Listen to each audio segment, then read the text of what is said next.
ಮದುವೆಯಾದ ಹೆಣ್ಣು ಮಕ್ಕಳು ಹೇಗಿರಬೇಕು ಮೇಡಮ್?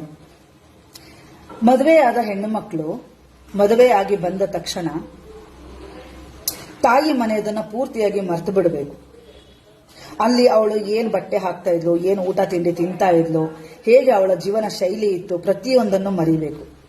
ಗಂಡನ ಮನೆಗೆ ಬಂದ ತಕ್ಷಣ ಗಂಡನಿಗೆ ಏನ್ ಬೇಕು, ಏನ್ ಇಷ್ಟ ಆಗತ್ತೆ, ಪ್ರತಿಯೊಂದನ್ನು ಕಲ್ತ್ಕೋಬೇಕು. ಅತ್ತೆ ಮಾವಂಗೆ ಏನ್ ಇಷ್ಟ ಆಗತ್ತೆ, ಪ್ರತಿಯೊಂದನ್ನು ಕಲಿಬೇಕು. ಹಾಗೆ ಆ ಮನೆಯ ಪ್ರತಿಯೊಂದು ಜವಾಬ್ದಾರಿನೂ ಕೂಡ ತಗೊಳ್ಬೇಕು. ಗಂಡ ಸೋಲ್ಲಿ ಗೆಲ್ಲಿ ಅವನ ಜೊತೆಯಾಗಿ ಇರಬೇಕು. ಗಂಡನ ಮನೆಯ ಎಲ್ಲ ಸಂಪ್ರದಾಯಗಳನ್ನ ಪಾಲಿಸಬೇಕು.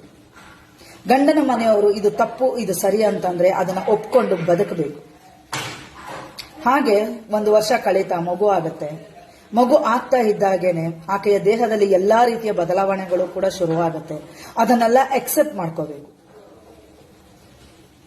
ಆ ಬದಲಾವಣೆ ಸಮಯದಲ್ಲಿ ಏನೇ ಮನಸ್ಸಿಗೆ ನೋವಾಗ್ಲಿ, ಏನೇ ಕಷ್ಟಕರ ಸಂಗತಿಗಳಾಗ್ಲಿ, ಬಡತನ ಬಂದು ಒಕ್ಕರ್ಸ್ಕೊಳ್ಳಿ, ಸಿರಿತನ ಬಂದು ಹಿಗ್ಗಿಸ್ಕೊಳ್ಳಿ, ಎಲ್ಲದಕ್ಕೂ ಅಡ್ಜಸ್ಟ್ ಆಗಬೇಕು. ಆ ಮಗು ಹೆತ್ತ ನಂತರ ಅದರ ಲಾಲನೆ ಪಾಲನೆ ಪ್ರತಿಯೊಂದು ಮಾಡಬೇಕು. ಇನ್ನು ಅದು ಸ್ಕೂಲ್ಗೆ ಹೋಗೋಕ್ಕೆ ಶುರು ಆದ ಮೇಲೆ ಅದರ ಪ್ರತಿಯೊಂದು ಜವಾಬ್ದಾರಿ ಕೂಡ ಒಂದು ಮದುವೆಯಾದ ಹೆಣ್ಣು ಮಗಳು ತಗೋಬೇಕು. ಅತ್ತೆ ಮಾವನ್ನ ತಂದೆ ತಾಯಿ ಹಾಗೆ ನೋಡ್ಕೋಬೇಕು. ಗಂಡನಿಗೆ ಏನ್ ಇಷ್ಟ ಆಗತ್ತೆ ಅಷ್ಟು ಮಾತ್ರಕ್ಕೇನೆ ನಾವು ಜೀವನ ಮಾಡಬೇಕು.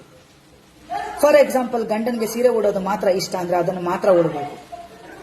ಬೇರೆ ಮಾಡರ್ನ್ ಡ್ರೆಸ್ ಇಷ್ಟ ಇಲ್ಲ ಅಂದ್ರೆ ಖಂಡಿತವಾಗ್ಲೂ ಹಾಕಬಾರ್ದು.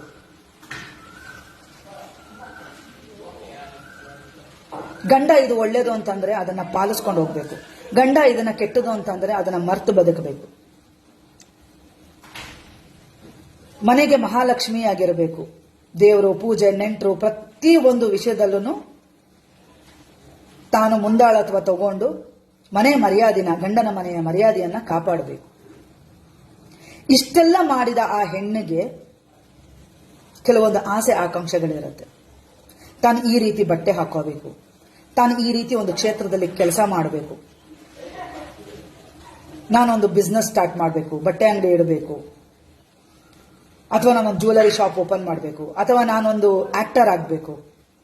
ಈ ರೀತಿ ಕನಸುಗಳನ್ನೆಲ್ಲ ಹೊತ್ತಿದ ಆ ಹೆಣ್ಣು ತನ್ನ ಕನಸುಗಳನ್ನೆಲ್ಲ ಗಂಟು ಮೂಟೆ ಕಟ್ಟಿ ಮೂಲೆಯಲ್ಲಿ ಬಿಸಾಕಿ ಗಂಡು ಸಮಾಜ ಹೇಳಿದ ಹಾಗೆ ತಲೆ ಬಗ್ಗಿಸಿ ನಡಿಬೇಕು. ಆಗ ಮಾತ್ರ ಆ ಹೆಣ್ಣನ್ನ ಸಂಸಾರಸ್ಥೆ ಅಂತ ಹೇಳ್ತಾರೆ. ಗಂಡನ ಮನೆಯ ಮಾತನ್ನ ಮೀರಿದವಳಿಗೆ ಸೂಳೆ ಅಂತ ಕರೀತಾರೆ. ಇಷ್ಟೇ. Thank you.